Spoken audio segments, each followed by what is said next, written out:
Hello viewers, welcome back to our channel test something best.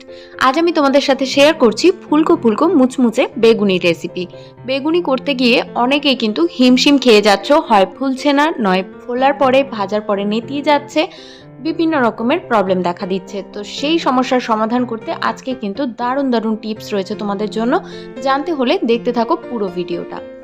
বেগুনি বানানোর জন্য প্রথমেই আমি কিছু মশলা এখানে তৈরি করে নিচ্ছি, যেমন আদা পেস্ট করে নিচ্ছি।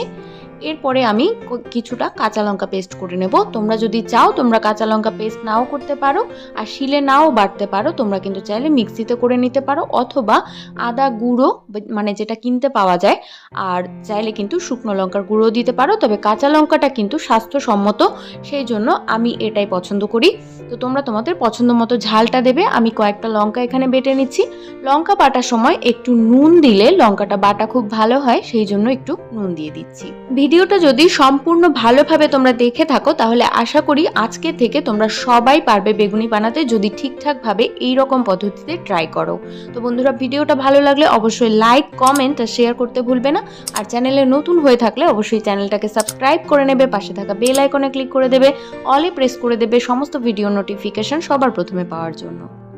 মশলা বাটা হয়ে গেছে, এবারে বেগুনটা ভালো করে ধুয়ে নিয়ে বেগুনটাকে লম্বা লম্বা করে কেটে নেব। তোমরা চাইলে কিন্তু গোল গোল করেও কেটে নিতে পারো, একেবারেই এটা কিন্তু তোমাদের পছন্দ মতো, যেভাবে তোমরা পছন্দ করো। তবে বেগুনি কিন্তু লম্বাই দেখতে একটু ভালো লাগে, সেই জন্য লম্বা লম্বা করে আমি কাটছি। বেগুনি কিন্তু শুধু ব্যাটারের ওপর নয়, বেগুনটা কাটার ওপরও কিছুটা ডিপেন্ড করে সুন্দর হওয়ার ক্ষেত্রে। তো এই জন্য তোমাদেরকে একটা জিনিস বলবো, বেগুনটা কাটার সময় খেয়াল রাখবে চারিদিক থেকে যাতে সমান করে কাটা হয়। আর খুব বেশি মোটা করবে না, তাহলে কিন্তু বেগুনটা ভেতর থেকে কাঁচা থাকবে। আর খুব বেশি পাতলাও করবে না, তাহলে কিন্তু বেগুনিটা তেলে যখন ছাড়বে তখন তোমাদের প্রবলেম হবে দিতে। তো একেবারে যাতে নেতানো টাইপের না হয় সেই রকম ভাবে সামান্য মোটা রেখে দেখো আমি কাটছি, ঠিক এই রকম করে কিন্তু কেটে নিতে হয়। এবারে 1 কাপ নিয়ে নিচ্ছি আমি বেসন ব্যাটার বানানোর জন্য, আর হাফ কাপের থেকে একটু কম নেব আমি চালের গুঁড়ো। তবে যেই পদ্ধতিটা আজকে তোমাদেরকে দেখাচ্ছি, এই পদ্ধতিতে যদি তোমরা ঠিকঠাক করতে পারো তাহলে কিন্তু চালের গুঁড়ো না দিলেও চলবে। এবারে কিছুটা দিলাম জোয়ান, এটা কিন্তু হজম হওয়ার ক্ষেত্রে হেল্প করবে। আর 1.5 চামচ মতো আমি এখানে দিয়ে দিচ্ছি নুন, আর দিয়ে দেব পরিমাণ মতো একটু হলুদ, আর দিচ্ছি চিনি, আর দিচ্ছি জিরে, রাঁধুনি, কালো জিরে, আর দিয়ে দেব রিফাইন তেল অল্প পরিমাণে। এবারে দিয়ে দিচ্ছি হাফ চামচ আদা বাটা, দিচ্ছি 1 চামচ লঙ্কা বাটা, ঝালটা তোমরা তোমাদের পছন্দ মতো দেবে। এবার দিয়ে দিচ্ছি ধনে জিরে গুঁড়ো, আর যে মশলার বাটিটা ছিল সেটাই করে আমি জল দিয়ে দিচ্ছি। অল্প অল্প করে জল দিতে হবে, আর হাত দিয়ে এইভাবে ভালো করে মাখিয়ে নিতে হবে, যাতে ভেতরে কোনো গুটলি না থাকে সেই দিকে খেয়াল রাখতে হবে। তোমরা হাতে পছন্দ না করলে অন্য কিছু দিয়েও করে নিতে পারো, তবে আমার হাতে কমফোর্টেবল মনে হয়, সেই জন্য আমি হাত দিয়ে এভাবে করে নিচ্ছি। আর 2-3 মিনিট মতো কিন্তু ব্যাটারটাকে খুব ভালো করে ফেটিয়ে নিতে হবে, এতে করে একটা সুন্দর মসৃণ ভাব চলে আসবে ব্যাটারটার মধ্যে। তাতে করে কিন্তু বেগুনিটা খুব ভালো ফুলবে ভেতর থেকে। তো সেই দিকে খেয়াল রেখে খুব সুন্দর করে কিন্তু ব্যাটারটাকে তোমরা একটু মাখিয়ে নেবে। তো এইরকম ভাবে ফ্যাটানোর পরে কিন্তু একটু রেস্ট দিতে হবে ব্যাটারটাকে, সেই দিকে খেয়াল রেখে তোমরা কিন্তু একটু রেস্টে রেখে দেবে 2-3 মিনিট মতো। এবারে মোটামুটি কিন্তু তৈরি হয়ে গেছে, আমি এটাকে রেস্টে রেখে দেব। অন্যদিকে তেলটা এবার গরম করে নেব। তো বেগুনি ভাজার জন্য ডুবু তেল লাগবে। এবারে গ্যাস অন করে দিয়ে আমি একটা ফ্রাইং প্যানের মধ্যে একটু বেশি করে রিফাইন তেল দিয়ে দিচ্ছি। তেলটাকে হাই ফ্লেমে গরম করে নেব, এমনভাবে গরম করব যাতে বেগুনিটা ছাড়লে সাথে সাথে ভেসে ওঠে। তো এবারে ব্যাটারটা তোমাদেরকে চেক করে দেখাচ্ছি কীরকম করতে হবে। দেখো ঘনত্বটা এই রকম থাকবে, একেবারে যেরকম আমরা ওপর থেকে একটা ফিতেকে যদি আস্তে আস্তে মাটির মধ্যে ছেড়ে দিই তাহলে যেই রকম ভাবে পড়বে ব্যাটারটাও কিন্তু সেই রকম ঘনত্বের হবে, এটা খেয়াল রাখতে হবে। তা না হলে কিন্তু খুব বেশি পাতলা বা খুব বেশি ঘন হয়ে গেলে বেগুনি কিন্তু সুন্দর হবে না। তো এই দিকে খেয়াল রেখে ব্যাটারটা তৈরি করে নেবে।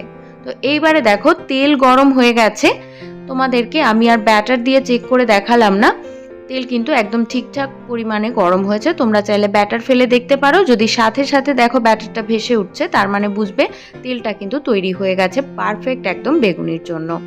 তো এবার আমি বেগুনিটা দেখো বেগুনটাকে ভালো করে মাখিয়ে এভাবে তেলে ছেড়ে দিলাম। এই রকম ভাবে কিন্তু তেলে ছেড়ে দিতে হবে। আর খেয়াল করে দেখো যে বেগুনটা কিন্তু সাথে সাথে তেলের মধ্যে ভেসে উঠছে। এই অবস্থায় কিন্তু ফ্লেমটা হাই করা থাকবে। তারপরে যখন তোমরা দেখবে বেগুনিটা হালকা হালকা ফুলে উঠেছে তখন বেগুনিটাকে উল্টে দিতে হবে। উল্টে দিয়ে তারপরে কিন্তু আঁচটাকে কম করে দিতে হবে। তো এবার দেখো হালকা ফুলে ওঠার পরে আমি কিন্তু বেগুনিগুলোকে উল্টে দিচ্ছি। দেখো লাইট কালার চলে এসছে। এইবারে কিন্তু আঁচটা কমিয়ে দিয়ে ভেজে নিতে হবে কিছুক্ষণ। যখন দেখবে বুদবুদিগুলো কমে আসছে তার মানে তেলটা কিন্তু একটু ঠান্ডা হয়ে এসছে। তো তখন আবার আঁচটা বাড়িয়ে দিয়ে কিছুক্ষণ ভেজে আবার কিন্তু আঁচটা কমিয়ে নিতে হবে। এই রকম ভাবে করলে দারুণ একটা কালার চলে আসবে আর 10 থেকে 12 ঘন্টা পর্যন্ত কিন্তু মুচমুচে থাকবে বেগুনি। বন্ধুরা সবার উদ্দেশ্যে বলবো বেগুনিটা হয়তো অনেকেই ভাজতে জানো, তবে একটু মুচমুচে আর বেশিক্ষণ তোমরা ফুলকো রাখার জন্য এই পদ্ধতিটা কিন্তু অবশ্যই ব্যবহার করবে। আর বেগুনি ভাজার সময় একটু টাইম নিয়ে ভাজবে, এতে করে কিন্তু বেগুনিটা খুব ভালো হবে। আর এটা কিন্তু কোনো ফুড কালার ছাড়া, দেখো কালারটা কত সুন্দর এসছে।